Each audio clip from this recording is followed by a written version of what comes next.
working the UVTV motherfucker. I'm at a kid switch where I can do this for my people. On God. Neon nigga for filling me in. Today I'm gonna be talking about Archangel Michael and his role for the Book of Revelation, Judgment Day, and the second coming. Because all these things kind of go into each other, and all these things kind of mix and meld together for the most part. And I already know this is gonna be like a deep video because I know most people ain't talking about this in the way that I'm talking about it, the perspective I'm talking about it, and then motherfuckers gonna be looking at it like, how you trying to tie this to this? That seems coincidental when this is the actual essence, the actual starting point of what the fuck that's actually going on, right? So from them, like Archangel Michael representing the Watcher of the East. Now we know our Archangel and stuff like that, but you know what? I'm gonna actually just get. I'm just get into the disclaimers, or I'm gonna get into like the starting point of like what the fuck I'm talking about and like what the fuck I mean. This shit is getting caught up. What the hell? This shit got That shit got caught up. Now all y'all saw that shit, but for the most part, right? So it represents the Watcher of the East, right? And it's an archangel. So if it's an archangel, it's a chief angel. It's a chief angel, which is just a chief angle, right? So the same way how you look at Native American chiefs and stuff like that. So if they're the chief, they're like the general. So if they're the general, it's the leader. So from them being the representations of that specific tribe, kinship, culture, and stuff like that, that fellowship or whatever, from them banding together and stuff like that, they're going to have those different representation, those different leaders, those different governments of how they want to go about things. Because during that time on this land, that's how they run the governments over here. It wasn't like everyone is under the United States and everyone is under this type of government. No, it was just based upon the geographical location, based upon, like, let's say if you was in the South, the way they run things in the South would be one way when it comes to those group of people. And then the people in the Northeastern territory and stuff like that, they'll run things in a certain way. Or if you was living in California, they're going to run stuff a certain way. Because in actuality, these are really like different states of being, different worlds. The same way how we have 50 states right now, a part of the United States. And this is all being a country, but it's really just a whole bunch of different states of beings. It's really a whole bunch of different worlds from people from different perspectives. So like if I'm in Atlanta and stuff like that, the way we run things in Atlanta is gonna be nothing like New York. You know what I'm saying? Like it's gonna be nothing like that. The same way how it's gonna be nothing like California. It's like that.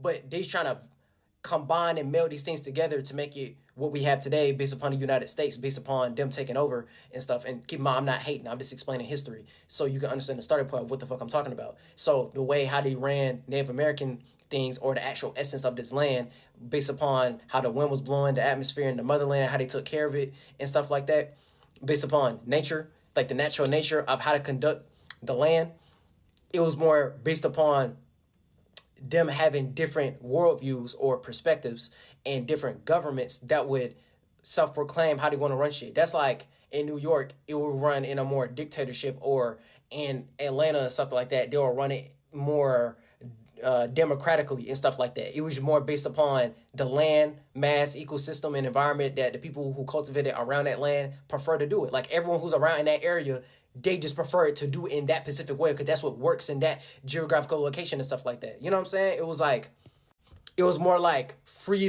reign type of governments. Like, oh, okay, people who like to be in this pocket, you will go over here. If you like to be in this pocket, you go over here. Not no thing where it be like, oh, you have to dictate the president of the United States, and it being the Americanized version of a democracy and stuff like that, with the three different branches and the Constitution and stuff like that, and they try to ban different states of being together. That's like you trying to ban 50 different worldviews together, and everyone within that world all have to come to a common agreement of how they look at the world of the country or the United States and stuff like that. But you really doing it backwards. You really like kind of going against something from even doing it from that starting point, because like it's like they look at it like in a Republican type of way. So they're revitalizing something for the public, but that's what it is. It's you trying to revitalize based upon American values, based upon how can you capitalize off of something. And I'm not even trying to say it in a way that's negative, but it's in a way of that crab in the barrel type of mentality.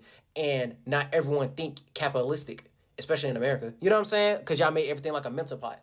So from y'all making it like a mental pot of a whole bunch of different cultures, people of certain cultures and backgrounds and ethnicities and stuff like that, like Europeans or Africans or fucking you know what I'm saying, Native Americans or Mexicans or Arabs and stuff like that, or Asian people and things of that nature, right?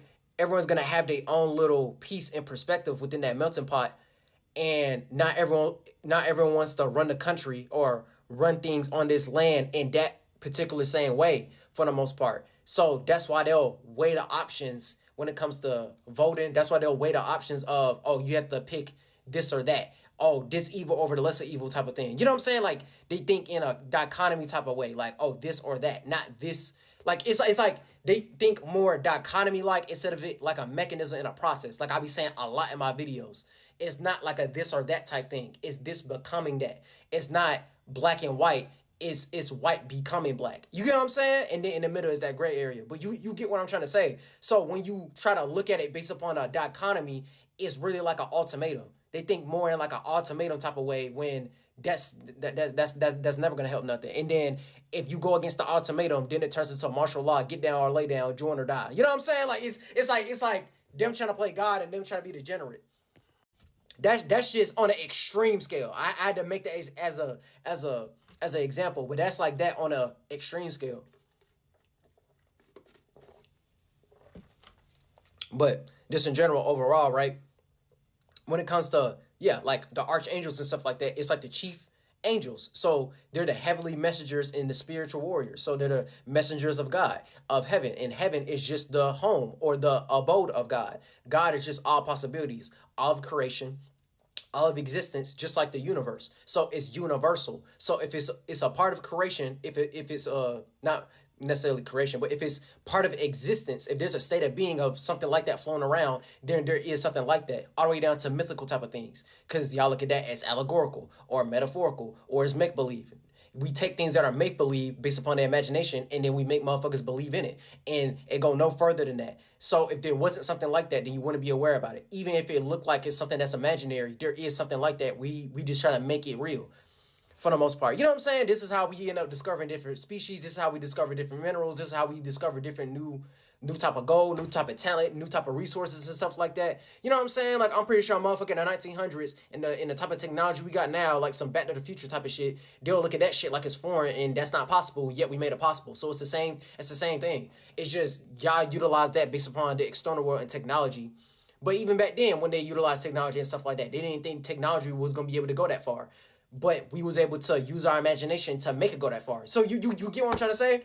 It's like the actual technology, like the tools, like the phones and stuff like that, but making up new technology, new devices and stuff like that. So us having some new type of engineering or new type of discipline or new type of ways to create something of the mind and making the mind matter, and we actually made it manifest and materialize. We made something of the imagination and we made it real. And even if motherfuckers ain't believe in it, we made them believe in it enough to make it so it can have that attention span or that awareness, and it's gonna attract other motherfuckers to want to actually be a part of it to make it real in reality. And then that's it. And then it becomes a societal norm, and then it becomes substantiated. So when it comes to the different chiefs, the different chief angels and stuff like that, right? A lot of people, when it comes to the Native Americans, all the way down to the Mayans and stuff like that, like Star Wars. Not like Star Wars like George Lucas and stuff like that. No, like Star Wars. No, they was looking at themselves like they're stars. They was going based upon their personalities. A personality is just the actuality of a person, and it's a per sun. So it's a piece of the sun. It's like an animism. You know what I'm saying? So from it being an animism, it's things that are incorporeal and things that are corporeal, things that are of the material world and things that are not of the material world, and them having a state of being, them having a state of existence. So all the way down like a river or like a mountain or like a rock or like a table and stuff like that, or like a chair. Those are still states of beings of things you can act out. Those are still mannerisms and characteristics. They may not be sentient, but there is a part of existence where there is something like that. That's like a motherfucker being like, oh, this motherfucker is dumb as a rock. They're saying they're stuck. They're saying they're stagnant. They're saying they lay on their ass and stuff like that. They're spiritually lazy. They're not trying to gain more awareness. They rather be stuck and stagnant and have a stick of their ass about the same things and doing the same shit for the most part. And I get that's an allegory or a metaphor based upon trying to make people understand what a dumb, stupid person look like, but that's what we do in general. We come up with terminologies to make reality make sense based upon words and languages and stuff like that. You get what I'm saying? Like, that's the simplest way to explain it. So they have different watchers. So watcher of the east, watcher of the, and that's really a different video that I'm not going to get into right now because this is already going to be a long video. This is going to be a deep video for real, but like, they have the watcher of the east, the watcher of the west, the watcher of the north, and the watcher of the south and stuff like that. So it'll be Archangel Michael, watcher of the east, Archangel Uriel, and that's watcher of the west, Archangel Gabriel, and that'll be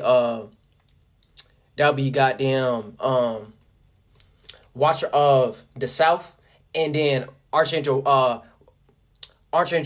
Raphael, which would be watcher of the north for the most part. And that's like I ain't gonna get into it right now. My answer was just saying don't get into that right now, like the deep nuance and essence of all that type of shit, because we just talking about one perspective of what that is, Archangel Michael. So him being the watcher of the east, and I'm gonna go into detail when it comes to how to utilize that story from the Bible based upon the New Testament, but really they're just talking about the New World, because I got other videos talking about that. The Old World just represents the Old Testament of how they was taking over Eurasia, and the New World the New Testament is talking about the New World when they came over to Native American land and stuff like that, and the indigenous people, or the Native Americans and the Indians and stuff like that, when they started to go through the Age of Enlightenment, the Age of Discovery and stuff like that. It was already being facilitated, having their own civilization, having their own culture. It's just Europeans discovered what that was. And then that's why they say it's the New World. It was only new to them, but it's not new to nobody else except for the motherfuckers who ain't from there. You know what I'm saying? Like, the people who are already there, it's not new. But it's only to y'all is new because y'all had to discover that type shit. You know what I'm saying? Because y'all made up the concept of leaving y'all land and getting on boats and stuff like that. You know what I'm saying? So it's like, yeah, like that's really all it is. It's just based upon history, based upon them taking over in the physical and stuff like that. They make it be seen in that light. But overall, right? Yeah, the watcher of the east and the springtime and it being righteous. So look at that as the watcher of the east and the chiefs of the northern eastern woodlands and the southeastern woodlands and stuff like that. All it is just an allegory of the Native Americans and the Indians in that geographical location of the United States, like the northern United States and stuff like that. I mean, not the northern United States, Northern America. That's what I meant to say. So from it representing the northeastern woodlands, it's just talking about the Algonquian, Iroquois, the Wabanaki, and the southeastern woodland people. So the Cherokee and the Choctaw and the Chickasaw and stuff like that. The area where I'm from, for the most part. So like, I'm not saying that like I'm Native American. I'm saying because I was born in Georgia.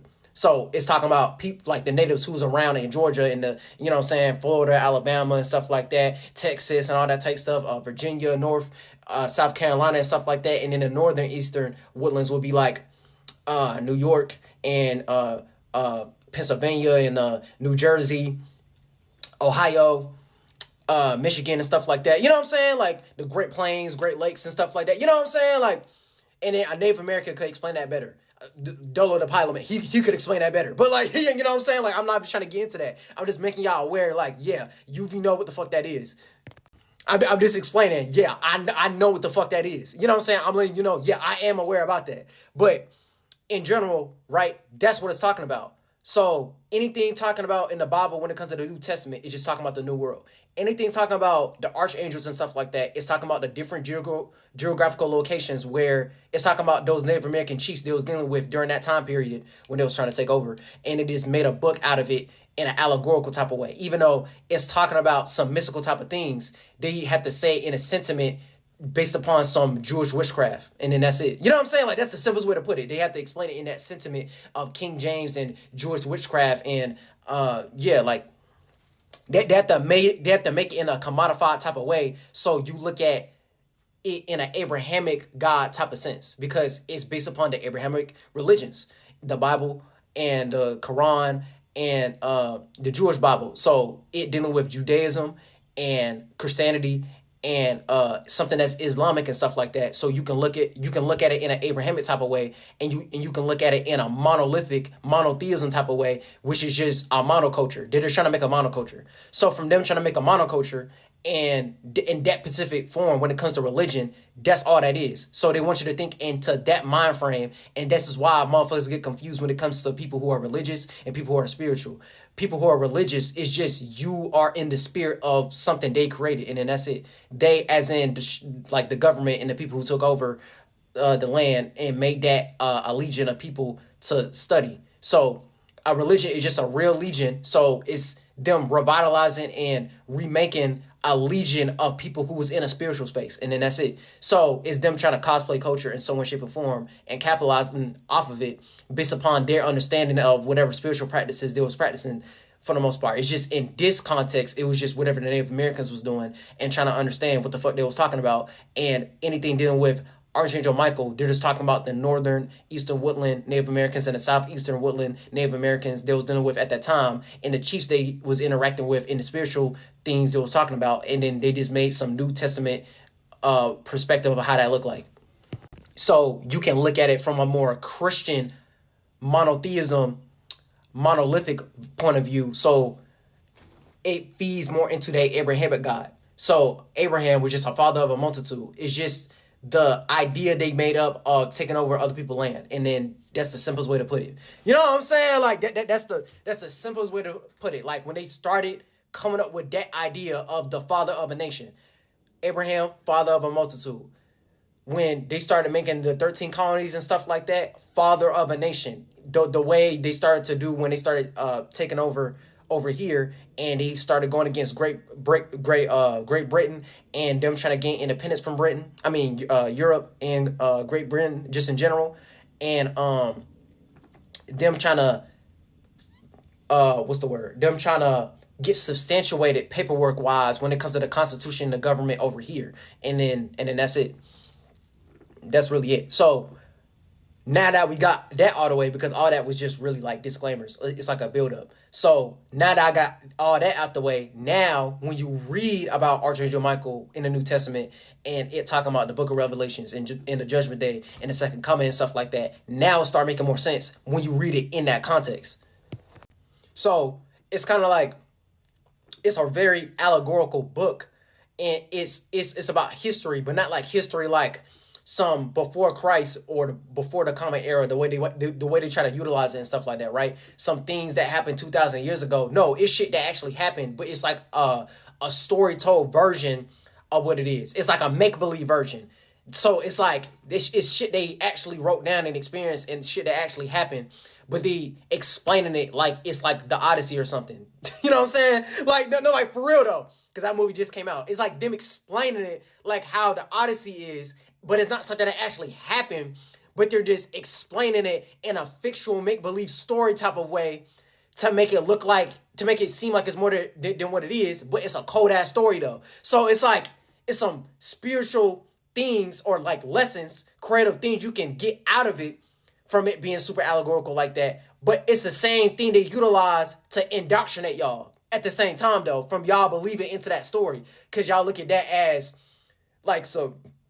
y'all looking at it as like the Hebrews and the Jews are the original people and all that type of stuff, when really it's just them practicing Jewish witchcraft on y'all, utilizing it based upon religion, and then that's it. You know what I'm saying? It's them taking a spiritual practice and remixing it in a benefit based upon them trying to capitalize off of it to make you believe in it so you can get indoctrinated, and that's them practicing witchcraft on you. And witchcraft is just bitchcraft. So it's a female sorceress. So it's them taking emotion and feeling and them being the source of that emotion and feeling, and them crafting reality out of that emotion and feeling. So it's kind of like fear-mongering, or look at that as you get clouded judgment because you're getting lost into how someone feels, and based upon how someone feels, you start feeding into whatever intellectual property that they're displaying, and you felt the way of that fear-mongering that they're putting on you. How they trying to craft reality, so you look at it in that way, so you can't have the clearer perspective. You can only look at it based upon what they're talking about, and then because they was able to make a huge legion out of that, because there's a lot of people who believe in Christianity and stuff like that, right? It worked on itself. So it's kind of like them being the shepherds, and anyone who's willing to be a sheep, who's able to be in that TD Jakes preacher teacher type of energy and stuff like that, so be it. And it's gonna make it so they can go even farther with that and put certain agendas and certain shit onto y'all, even though we see what the Pope be doing behind closed doors, and I don't have to explain it. I really don't have to explain it. It go no further than that. Like, motherfuckers know what the fuck I'm talking about. And it's not no conspiracy. We actually just see that in reality. That's why motherfuckers be making all them jokes behind that shit. But look, all right, so Archangel Michael is a leader of the celestial or the heavenly armies in the book of Revelation. Now, the book of Revelation, all it's talking about is revealing, realizing, or them having a epiphany about something for the most part. That's all the book of Revelation is talking about. And I know it's going to talk about shit like, like the Judgment Day, right? Because Michael is often depicted with the scales weighing the souls of the dead and stuff like that when you look at a lot of that Jewish imagery. And it's talking about the Judgment Day. The Judgment Day in the New Testament, which is them talking about the new world, is the day at the end of time. According to the Gospels, I can't even say their fucking names. Matthew, Mark, Luke, and John, they're just talking about different sun cycles. They're just talking about the fixated portions of the different seasons and stuff. So Taurus, because I forget which one is each one. Like, I think Luke is Taurus, but y'all can literally look at the symbols of each gospel person, right? So Matthew, Mark, Luke, and John and stuff like that. And when you look at their symbolism, all is represented is just the fixated portion of each season. So the fixated portion of springtime, which is Taurus, and the fixated portion of summertime, which is Leo, the fixated portion of fall time, which is Scorpio, and the fixated portion of wintertime, which is Aquarius. So it'll be like the wingman, and then it'll make an allegory to the bull, and then one of them is like the eagle, and then one of them is like I forgot the last one, bro. But y'all know what the fuck I'm talking about. Motherfuckers who read the Bible, y'all know what the fuck I'm talking about. But yeah, from the Judgment Day and the New Testament being the day at the end of time, according to the Gospels in the book of Revelation, on this day, the earth and the sky will be in an uproar, and the dead will rise from their graves, and Jesus will return to judge all the living and the dead.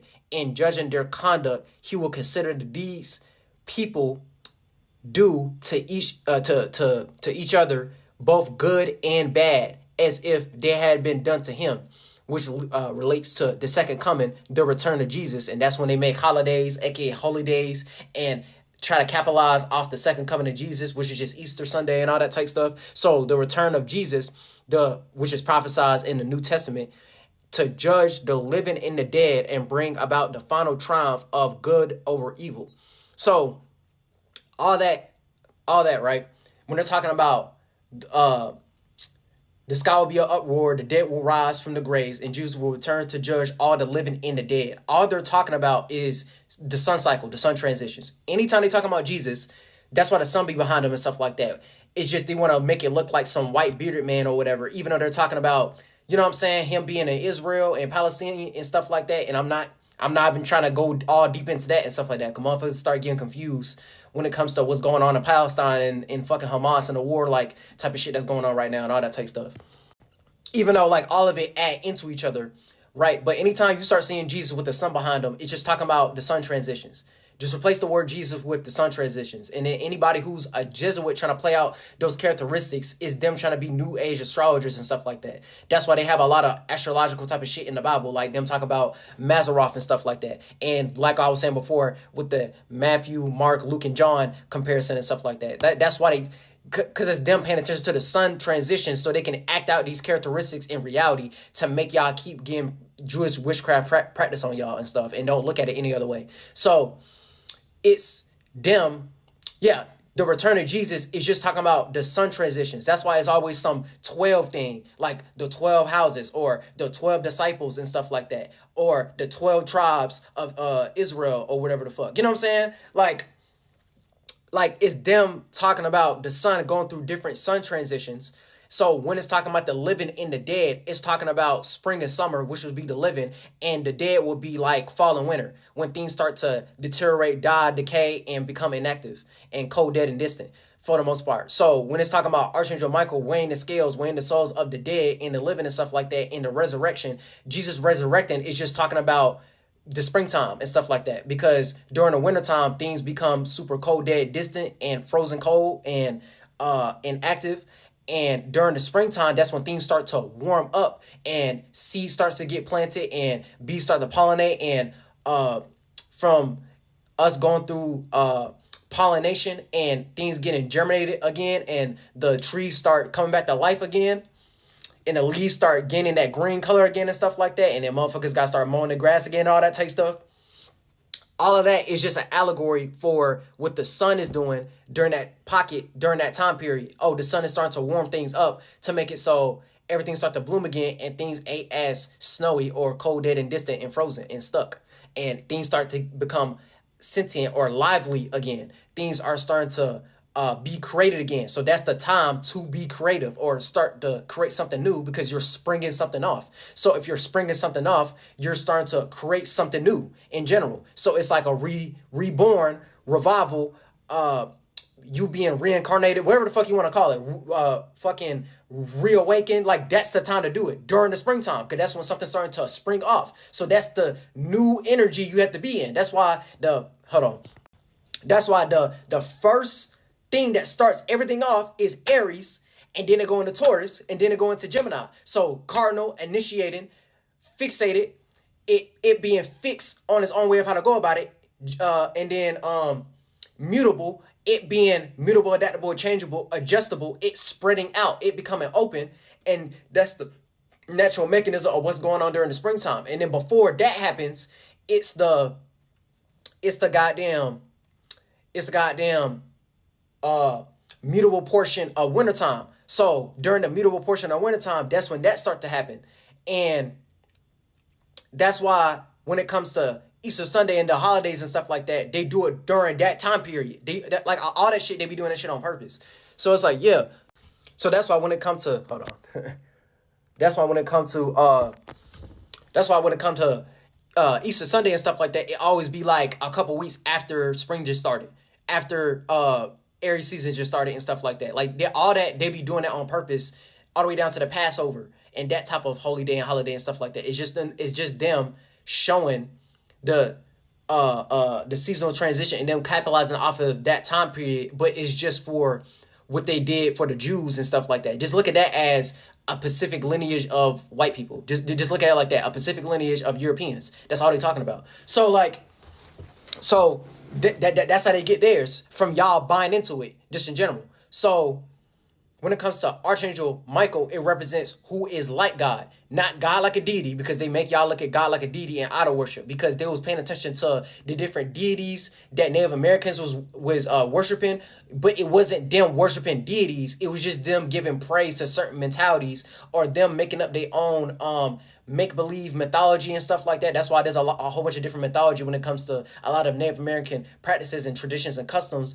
and it was based upon those people and their culture, and it was them trying to capitalize off of that culture. That's why when you look up a lot of Native American religion and stuff like that, it's not really a religion. It's just them revitalizing whatever the Native Americans was talking about, and they're trying to capitalize off of it, or they don't really understand what the fuck they was talking about. That's why it's always in that religious context, because it's them calling it that, because you can't forget we're still talking the English language and stuff like that. So from us talking in the English language, that's how they look at it. So it's the same way how y'all call something like an island. That's European England man talk. When Native Americans are over where we at and stuff like that, and we look at an island, or during that time period, or just in general, they ain't looking at it like an island, because they ain't calling it an island. They'll call it something else, because they're not thinking or talking from English terminology and language. They're talking how whatever Native American languages they made up, because it's a whole bunch of different languages. So y'all get what I'm saying? So it's like, yeah, Archangel Michael represents who is like God. God just means all possibilities. So all of creation, all of existence. So like the universe, right? As like an adjective, not like a noun, not like a thing playing on itself. It's just actualizing the potential of something. So from them actualizing the potential of something, or realizing the potential, that's a better way to put it. Them realizing the potential of something, they was the people, when it comes to the northeastern woodlands and the southeastern woodland, people of those Native Americans, so the Algonquin, the Iroquois, the Wabanaki, the Cherokee, the Choctaw, the Chickasaw, and stuff like that, like I was saying all early in the video, they are the people who act out all possibilities. They do things for God. They do things for all possibilities, and they try to create a culture and they try to make the land that derive out of some springtime type of energy because it represents because art because all the way down to astrology and stuff like that, right? When you look at fixed star Aldebaran, fixed star Aldebaran represents Archangel Michael, and it's a royal star, right? They was looking at themselves like a celestial body, a heavenly body. They was looking at themselves like a wandering star or like a planet. They was in their own world. So from them trying to bring heaven on earth, right? Because this ain't heaven, but they're trying to bring heaven on earth. That's what they're trying to do. They're trying to make things more lighter, not heavy. They was trying to think more extraterrestrial or supernatural or paranormal or look at that beyond just this world, otherworldly and stuff like that. They was trying to make their world that they're in and make it a part of the overall world that we in right now, Earth, well, the physical plane for the most part. And you being in your own world is you utilizing your mind and your imagination, so you don't get spooked out about what the fuck I'm talking about. So that's all that means to be otherworldly. You're not thinking of this world. You're trying to come up with your own world. Look at that as your own worldview, your own perspective, and you're trying to make that and affect that influence into the external world. You get what I'm saying? Like that's why when a motherfucker does something that's paranormal or a motherfucker do some shit that's like not of this world. They did something that was really imaginative. They did something that was really creative and stuff like that. That's why they'll be like, damn, we ain't never seen no shit like that before. Where the fuck you get that from? I got it from me understanding my own spirit, my space, my creativity, my imagination, the space, the you know what I'm saying? Me being supernatural, me being superbly spiritual, me trying to understand my own state of being, me trying to understand what I'm trying to create for myself, me utilizing my ancestors, me putting myself first, me trying to take something that's incorporeal and make it corporeal. You get what I'm saying? So once you understand your own spirit, your individual space, and you're able to turn it into spirituality, the actuality of understanding other people's spaces and other people's worlds, but you able to make your own stake with your world and stuff like that. Like people can be a part of your world, but you also know how to make your world a part of everyone else's world. So look at that as like making your thought forms universal for the most part. You able to say a sentiment that everybody can understand for the most part. On a broad scale, that's what that turns into. So it's you being yourself around 1 million people, and that's the simplest way to put it. So when it comes to Archangel Michael being a leader of the angels in the war against Satan or the dragon and trying to cast Satan out of heaven and stuff like that, right? When they're talking about the dragon, they're just talking about being draconian. So look at that as being excessively cruel, harsh, severe, opposing, oppressive, cold-blooded, and strict about their desires, which make them come off undependable and flaky. So the same way how dragons have scales and they have flakes and they breathe fire and it's like a wyvern. So it's like a snake flying in the air and stuff like that, right? So from it being a snake flying, they're just trying to make their desires fly, basically. You know what I'm saying? They're trying to take their cold-blooded natures, so energy of the fall and winter time, and they're trying to make it fly. They're trying to make it above the horizon. Spring and summertime, you can see their cold-blooded natures, and they're trying to make it fly. And then when like it's basically trying to make your desires fly for the most part, because your desires, that's more like a lower nature, right? Because if you have a desire, that's like a want. So from you being your desires, right, those are like descending I can't even say the word, like, how can I describe it? It's like descending once for the most part. Like desires are like descending once.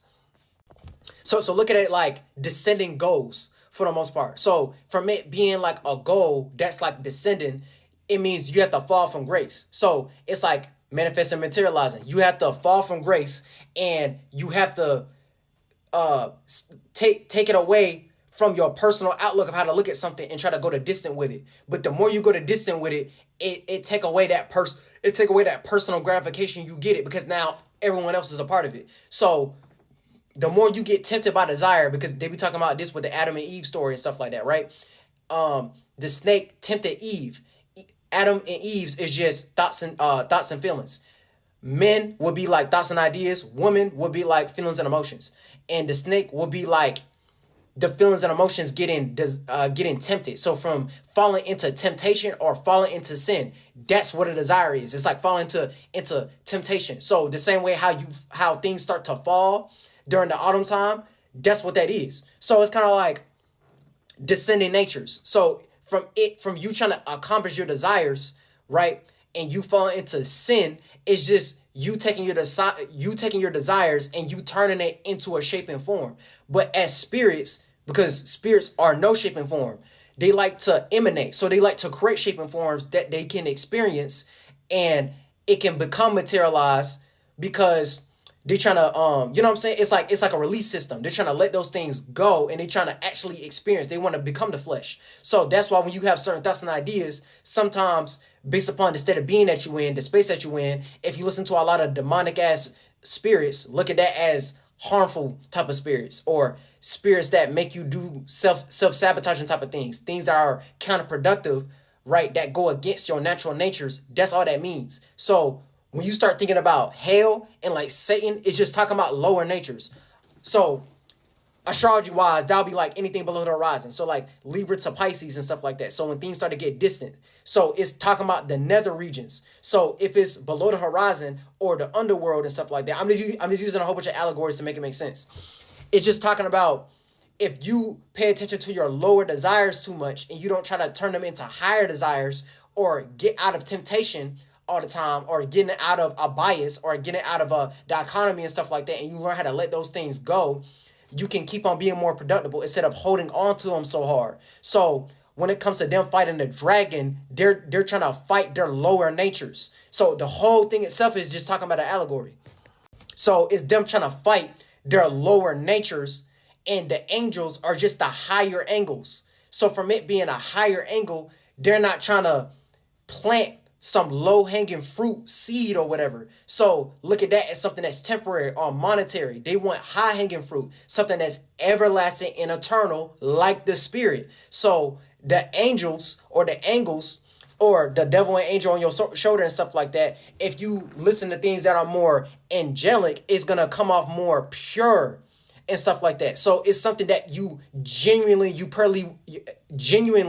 and purely want to do, not something based upon like a lie, or it being based upon you acting like somebody that you're not, for the most part, or you getting lost into the external world. You're not trying to do something from the genuineness of your heart. You're trying to do something based upon lying or manipulation, or you doing it to get over on somebody else, or you thinking based upon ego because you can't let go of that pride. That's like the simplest way of how I can put it, so you can understand it better when you be reading the Bible and stuff like that. So yeah, Archangel Michael being the leader of the angels in the war against Satan or the dragon, and cast Satan out of heaven and stuff like that. So is you trying to cast away your untamed dragon, your undomesticated, wild, beastly, wild natures and stuff like that, and you send it to hell and to Abaddon so they never come back up again, so you can keep on being productive instead of doing things that are harmful or descending or deadly for you to do, like venomous or like poisonous. It's if you try to keep on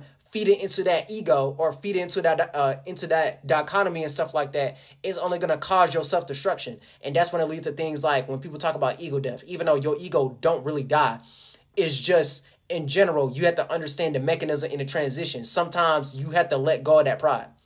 And that's the simplest way to put it. Sometimes you have to let go of your pride when it comes to things to get things done. And then that's it.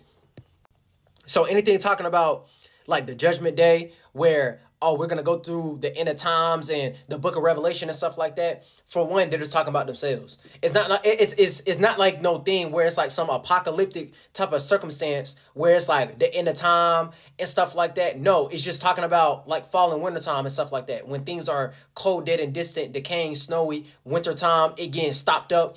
Things aren't being as productive because we in hell right now, or we're going through the winter time. It's cold as fuck.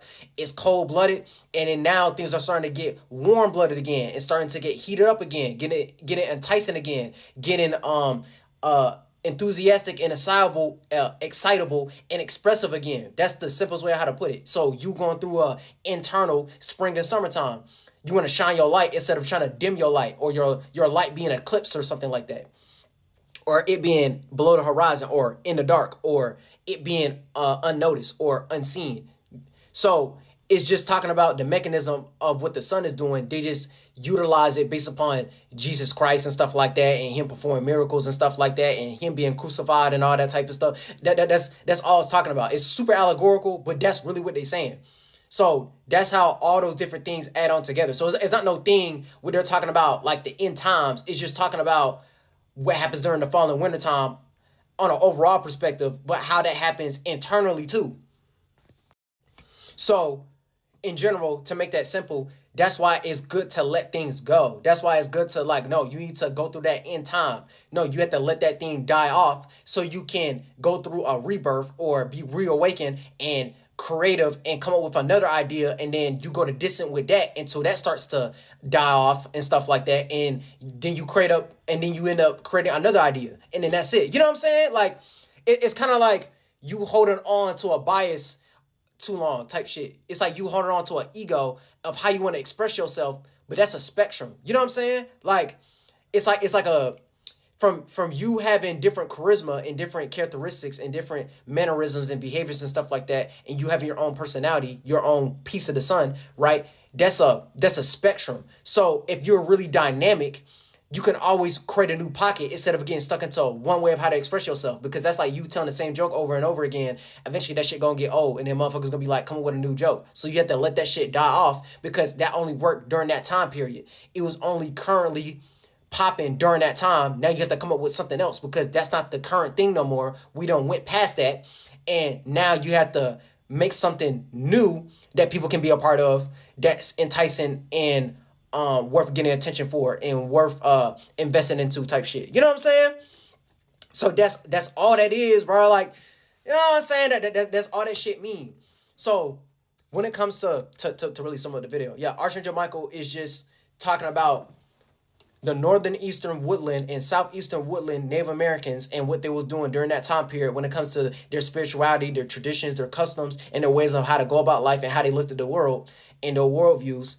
And anything talking about the Book of Revelation and the Judgment Day, it's just talking about the seasonal transitions, the sun transitions, and them trying to come up with different allegories to play out what the sun and moon is doing on an overall scale, because we're a piece of that. That's why we have our own world and we have our own sphere, atmosphere, the world at most, overall, and how you can come up with your own second coming, just like what the sun do. So look at that as like dusk till dawn and stuff like that. The sun end up rising again the next day after nighttime.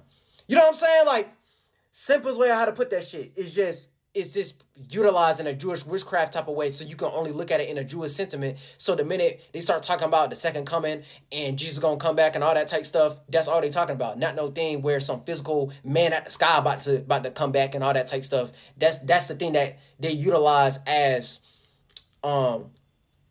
things when it comes to idol worship, basically. So you could be in that worship or that belief of whatever they talking about, so it can feed more into whatever Jewish witchcraft they trying to practice on you, and then that's it. It just helped them in their lineage, and then that's it. And that's not me getting on Jews, because it's not just Europeans who doing that. It's anybody who's into, it's basically anybody who's in that sentiment. You can be a black person in that sentiment. You know what I'm saying? You can be a Mexican Jew. You know what I'm saying? You could be a goddamn Filipino Jew and stuff like that. It's like a state of being. So from you being in that state of being, or you being a part of that Jewish culture or whatever and stuff like that, that's what you're fighting for. And that's the starting point of where all that shit be coming from. And then that's it.